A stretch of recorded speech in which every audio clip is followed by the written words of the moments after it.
또 시댁이라든지 또 처가를 방문하신 여러분들이 계신 것 같아요. 우리 옆에 분들과 인사를 한번 나눕시다. 잘 오셨습니다. 반갑습니다. 예, 우리 하나님의 말씀은 하겠습니다. 하나님의 말씀은 하나님의 말씀은 하나님의 말씀은 하나님의 말씀은 예, 설교를 하는 목사도 하나님의 말씀을 먹고 듣는 우리 모든 믿음의 권속들도 하나님의 말씀을 먹고 마시는 그런 복된 시간이 되기를 주의 이름으로 축원합니다. 우리는 추석 연휴 중에 있습니다. 추석 연휴 중에 있으니 손자라든지 손녀, 며느리 또 사위가 방문을 할 것입니다. 혹자들은 이런 말을 하지 않습니까? 손자, 손녀, 며느리, 사위 오면 좋고 가면 더 좋고 그런 얘기가 있어요. 물론 우리 성도들은 그렇지는 않으시겠지만은 그런 얘기가 이제 한간에 또 달라요. 그렇죠? 아마도 손님이에요. 손자도 손녀도 또 외손녀도 외손자도 며느리도 사위도 어떻게 보면 다 손님이에요. 오랫동안 만나지 못한 사람이 만나면 반갑고, 근데 그 반가운 사람이 오랫동안 있으면 계속 긴장을 하고 있어야 되니까 힘들잖아요. 가면은 더 좋고 이제 그런 웃지 못할 소리를 합니다. 자, 우리 믿음의 권속들, 우리는 사라지는 것과 사라지지 않는 것, 이 두 공간 속에 함께 살아갑니다. 예를 들면 이런 것입니다. 저도 이번에 추석 때 고향을 갔다 왔는데요. 어머니의 사랑은 참 우리 가운데 여전히 남아 있어요. 왜? 어머니는 사라지지만은 그 어머니의 사랑은 그 자녀들 마음속에 항상 남아져 있거든. 또 우리 모교를 방문하고 또 처가라든지 시댁을 방문하신 우리 성도님들도 계시는데, 만약에 이 교회가 여러분의 모교회다.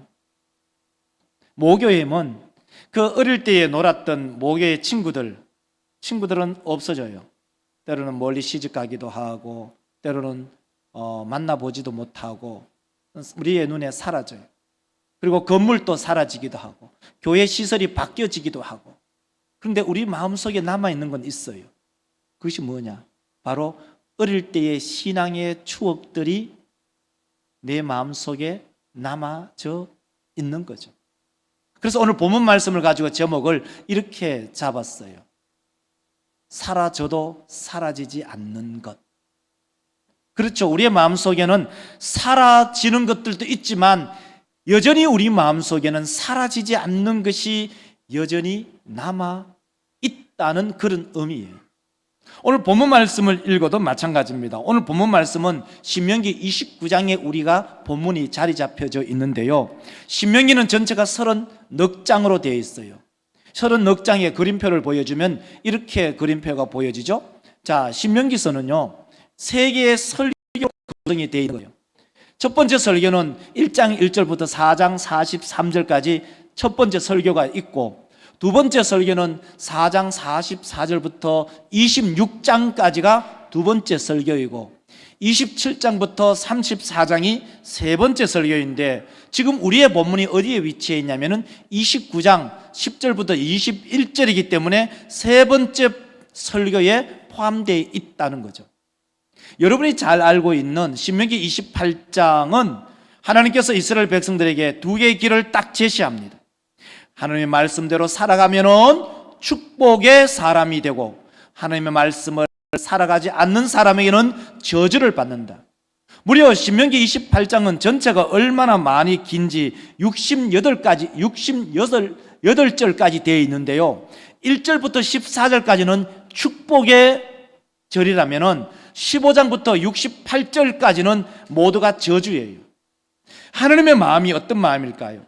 하나님의 마음은 앞에 있다고요. 신명기 28장 1절부터 14절까지 이 백성들이 하나님의 말씀을 순종하면서 축복을 받는 사람들이 되었으면 좋겠다라고 하는 그런 하나님의 마음이 있고, 그런데 그 뒤에 15절부터 68절까지는 전부가 저주예요. 이 저주가 이렇게 긴 이유는 무려 축복의 3배의 절수가 이 저주예요. 왜 저주를 이렇게 길게 하냐면 그 이유가 뭐냐면요, 이스라엘 백성들이 멸망하기를 원해서가 아니라 이러한 저주가 있기 때문에 바로 하나님의 말씀대로 순종하며 살아서 복받는 사람들이 되어라 라고 하는 하나님의 진심이 거기에 담겨져 있는 것입니다. 일종의 계약의 특약이에요. 특약이 본 계약보다도 훨씬 더 긴 특약이 신명기 28장 15절부터 68절까지의 긴 특약, 그 특약이 뭐냐? 전부가 저주로 되어 있다는 것입니다. 그것을 전제하고 오늘 본문을 우리가 기억하는 거죠. 오늘 본문은 바로 신명기 29장 10절로부터 21절의 본문입니다. 자, 이 본문이 뭐냐면은 바로 이거예요. 앞에 이렇게 축복과 저주가 있으니 너희들은 다시 이 신명기를 받아들이는 너희들은 하나님의 말씀대로 살아가라 라는 그 의미가 거기에 중심에 있다는 거죠. 신명기라는 그 이름 자체가 우리 가운데 이미 시사하는 바가 있습니다. 신명이라는 것은 바로 거듭 명령한다는 말입니다. 거듭 명령하고 또 그 명령하는 책이 바로 신명기다. 바로 출애굽기, 레위기와 이 민수기를 이 3권을 합쳐가지고 다시 당부하고 다시 한번 거듭 말하는 명령이 신명기이다는 것이죠. 오늘 본문 말씀을 가지고 첫 번째로는 이 주제를 가지고 말씀을 드리겠습니다. 언약은 새로운 세대에게 재확인하는 것입니다. 언약은 새로운 세대에게 재확인하는 것이다. 이게 무슨 말이냐면요, 언약은 가장 기본적인 언약은 하나님께서 아브라함과 언약을 맺었어요. 하나님은 아브라함과 언약을 맺으면서 거기에 언약의 3가지가 있어요. 그 첫째는 바로 이러한 것이죠. 그 첫째는 내가 큰 민족, 아브라함 너 말이야, 너에게 큰 민족 이루게 하겠다. 두 번째는 땅 주겠다. 세 번째는 너로 인해서 어마어마한 백성을 내가 삼겠다. 이 3가지의 약속을 합니다. 근데 하나님과 아브라함이 약속하고 아브라함 사라졌잖아요. 그럼 그 계약이 파기되었나요? 아니잖아요. 하나님과 아브라함이 언약하고 그리고 하나님께서 아브라함이 사라지고 난 이후에 누구와 언약을 하느냐? 아브라함의 아들 이삭과 다시 언약해요. 이삭 사라지잖아요. 나이 많아 죽잖아요. 그리고 난 다음에 그의 아들 야곱과 다시 언약을 해요. 표를 한번 보여주면 이렇게 표를 볼 수가 있어요. 하나님은 언약을 하는데 아브라함과 언약해요. 아브라함 사라져요. 나이 많으니까 죽잖아요. 그 다음에 하나님이 이삭과 언약을 해요. 이삭 나이 많아서 죽잖아요. 그러면 언약이 사라지냐? 언약이 파기되느냐? 그렇진 않아요. 하나님과 다시 야곱이 언약을 해요.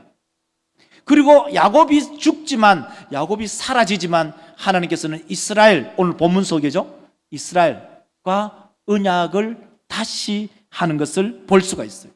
그래서 오늘 본문 말씀 신명기 29장 13절을 한번 읽어볼까요? 바로 아브라함과 이삭과 야곱과 맹세, 다른 말로 언약이죠. 언약을 합니다. 여호와께서 내게 말씀하신 대로 또 내 조상 오늘 너를 세워 자기 백성을 삼으시고 그를 친히 내 하나님이 되시려 함이라, 이렇게 말합니다. 오늘 본문 말씀 13절에 있는 것처럼 하나님은 아브라함, 이삭, 야곱과 언약을 하셨고 아브라함, 이삭, 야곱은 수명이 다해서 죽었어요. 그리고 난 이후에 그 언약이 상실되고 소멸되느냐? 그렇지 않고 오늘 본문 속에는 이스라엘 백성들과 함께 언약을 하고 있습니다. 그런데 이 이스라엘 백성들과 함께 언약을 하는 이 시간이 바로 야곱과 언약을 맺고 난 이후에 무려 430년 동안은 애굽에 종살이를 했잖아요. 430년 동안 종살이를 하고 이제 그 언약은 여전히 살아있고 여전히 존재하고 있다는 것을 볼 수가 있어요. 그래서 오늘 본문 말씀 10절을 한번 읽어볼까요? 10절을 읽어보면 오늘 한번 빨간 글씨 여러분 읽으시기 바랍니다. 제가 읽겠습니다. 오늘 너희 곧 너희의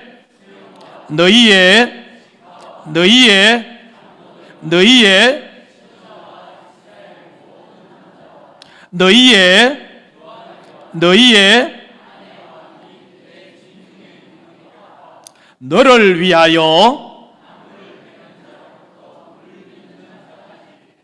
다 너희 하나님 여호와 앞에 서 있는 것은 이렇게 말합니다.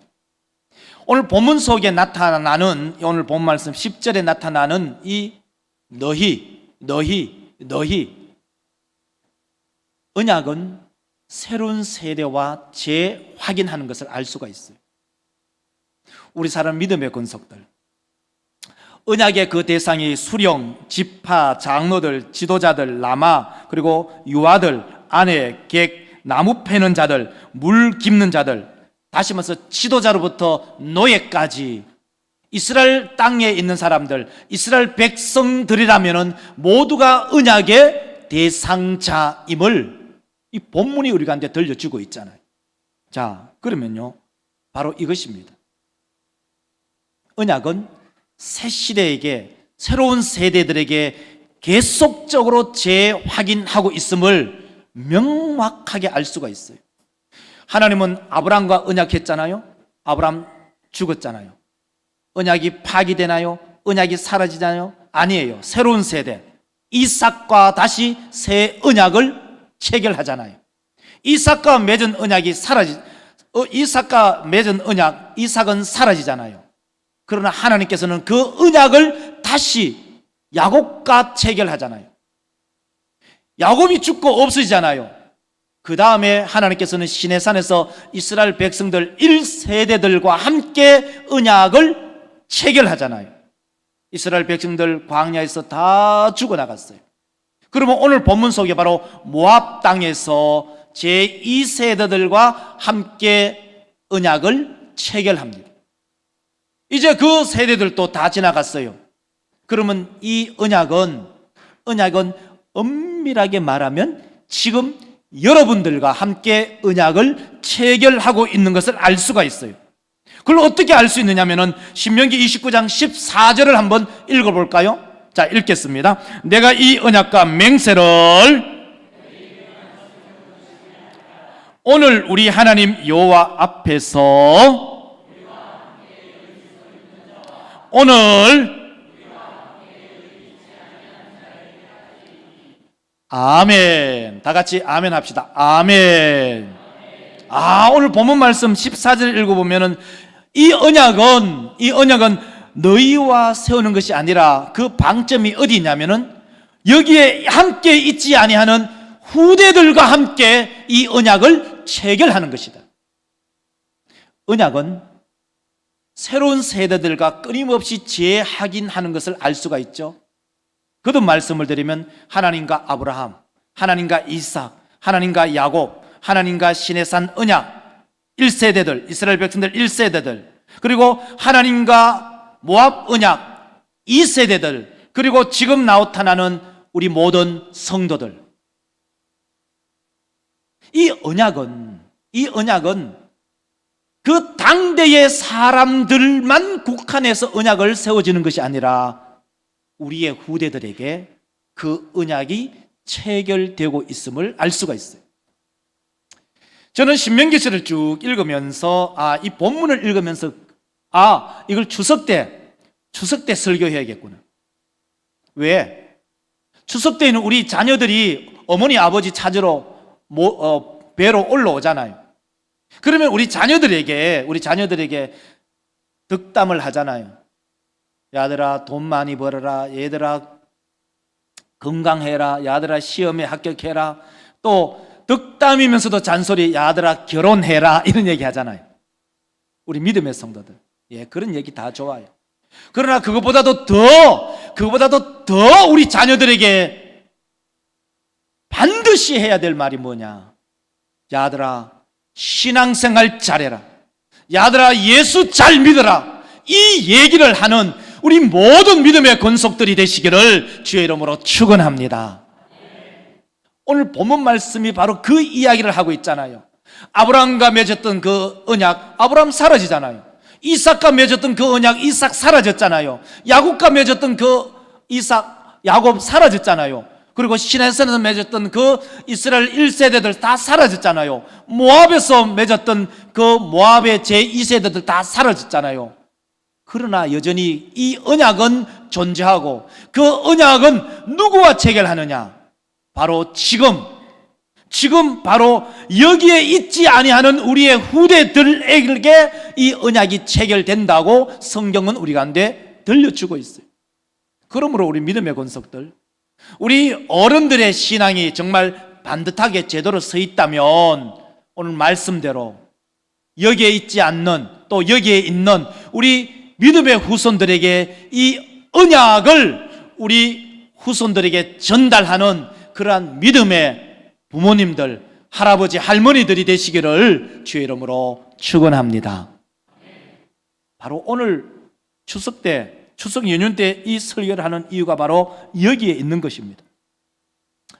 요즘에 매스컴에 그런 그 논란이 많이 일어나는 것 중에 하나가 뭐냐면은 그 육사교정의 홍범도 장군의 흉상을 철거해야 된다, 철거하면 안 된다, 이런 큰 이슈가 있어 왔어요. 그래서 도대체 이 말이 무슨 말인가를 제가 잘 몰라서 그 역사 강사 중에 1타 강사인 전한길 선생님이 강의하는 이 홍범도 강의를 제가 일부러 들었어요. 그러니까 그 홍범도 장군이 막 그 많은 전쟁을 하면서 이렇게 다니면서 이제 마지막 전쟁이 뭐냐면 청산리 전투죠. 김자진 장군과 홍범도 장군이 함께 이제 연합을 해서 이제 일본군과 전쟁을 하는 거죠. 그때 그 전쟁이 얼마나 큰 전쟁이냐면요, 독립군은 전부 다 합쳐봤자 2,500명밖에 되지 않아요. 근데 일본의 정규군은 얼마냐? 25,000명이었어요. 전쟁을 한 거예요. 전쟁을 해서 큰 성과를 이제 이루었죠. 그리고 그 이후에 이제 러시아의 어떤 그런 국제 관계를 쭉 전한길 선생님이 설명을 쭉 하더라고요.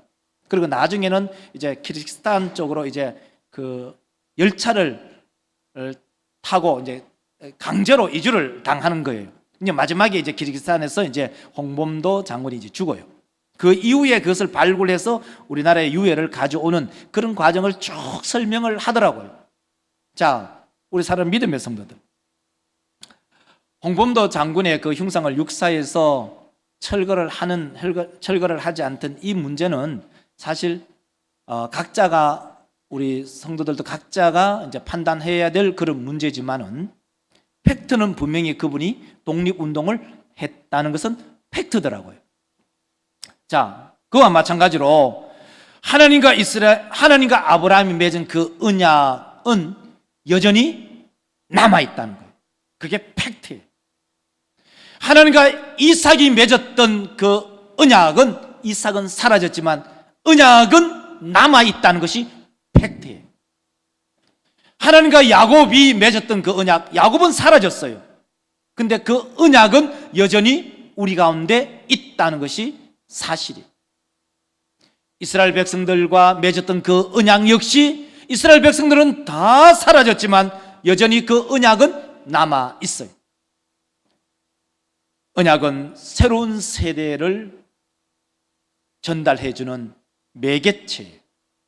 이제 우리 믿음의 권속들에게 이것을 다시 적용하기 위해서 어떤 것을 적용할까를 생각했어요. 그 적용점은 예수께서 마지막으로 우리 가운데 들려주신 지상 명령입니다. 마태복음 28장 19절에 이렇게 말합니다. 여러분 빨간 글씨를 읽으시기 바랍니다. 그러므로 아버지와 아들과 성령의 이름으로 세례를 베풀고 내가 너희에게 분반 모든 것을 가르쳐 지키게 하라. 볼지어다 내가 세상 끝날까지 하시니라. 오늘 이 마태복음 28장 19절에 주께서 우리 가운데 명령하신 명령, 마지막 명령, 지상 명령, 너희는 가서 모든 민족을 제자 삼아라. 그 지상 명령을 받았던 제자들 지금 다 사라졌어요. 없어요. 그러나 남아있는 것이 있죠. 그것은 바로 예수께서 우리 가운데 명령하신 지상 명령은 여전히 남아있어요. 2000년이 지나도 여전히 그 언약은 우리 가운데 남아있어요. 이제 우리가 10월 19일을 우리가 기억하면서 하나님, 예수님과 제자들이 맺은 그 언약, 예수님의 지상 명령, 그 지상 명령을 제자들에게 주었을 때 제자들이 살아생전에 그 지상 명령을 수행하고 이 땅에서 사라졌습니다. 그러나 그 지상 명령은 여전히 우리 가운데 남아 있군요. 이 지상 명령을 목사도 우리 모든 믿음의 권속들도 함께 잘 수행하는 그러한 믿음의 권속들이 되시기를 주의 이름으로 축원합니다. 그래서 우리가 11월 19일 우리가 새생명 초청주의를 정하고 하반기의 모든 사역은 마치 깔때기처럼 모든 사역을 새생명 축제의 사역에 초점을 맞추고 있는 것이죠. 우리 믿음의 성도들, 사라지지만은 사라지지 않는 것이 있는 것이죠. 사람은 사라지지만은 그 언약과 지상 명령은 여전히 사라지지 않고 우리 가운데 있음을 기억하는 우리 모든 믿음의 성도들이 되시기를 주의 이름으로 축원합니다. 두 번째로, 그럼 하나님과 언약을 맺은 백성들은 어떻게 살아가는가입니다. 그러면 하나님과 언약을 맺은 우리는 어떻게 살아가는가? 두 번째로는요, 언약을 생명처럼 생각하며 살아갑니다. 언약을 생명처럼 지키면서 살아간다, 이런 의미입니다. 우리 사람 믿음의 성도들, 여러분 혹시 신은숙 변호사를 아시는지는 모르겠습니다만은 신은숙 변호사의 전문 법률 담당이 뭐냐면은 이거예요. 이혼, 상속. 이 두 가지가 이제 본인의 전문 법률 상담하는 일이에요. 이분이 이제 이런 분이에요. 얼굴을 금방 보였는데 나타났죠? 예, 이분인데요. 신은숙 변호사인데요. 이분이 강의 중에 이런 말을 했어요. 청춘 남녀가 결혼하기 전 연애할 때는요, 상대가 좋아하는 것을 해라. 상대가 좋아하는 것을 해라는 거예요. 그리고 난 다음에 결혼을 하잖아요. 결혼을 하고 난 이후에는 배우자가 싫어하는 것을 절대로 하지 말아라. 이 사람이 많은 이혼 상담을 하고 이혼 법률 자문을 하고 또 이혼 소송을 했던 사람의 말인데 귀담아 들을 필요가 있어요. 연애할 때는 그 애인이 좋아하는 일을 하고 결혼을 하고 난 이후에는 배우자가 싫어하는 것은 절대로 하지 말아라. 왜? 배우자가 싫어하는 것을 계속 반복적으로 거듭적으로 하는 날에는 그 끝이 무엇이냐? 이혼. 여러분 가만히 한번 생각해 보세요. 이분이 그 전문가라서 충분히 전문적인 의록을 남겼구나.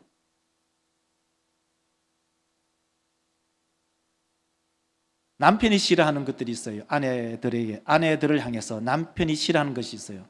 그 중에 하나가 뭐냐면 전화 오래 하는 거. 아내들이요, 전화 오래 하지 마세요. 전화 오래 할 때에도 남편이 없을 때 하면 돼요. 모르니까.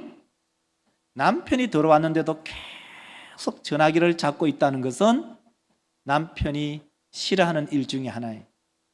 그리고 아이들에게 고함치는 것, 그리고 남편을 욕하는 것, 이런 것들을 하지 말아라.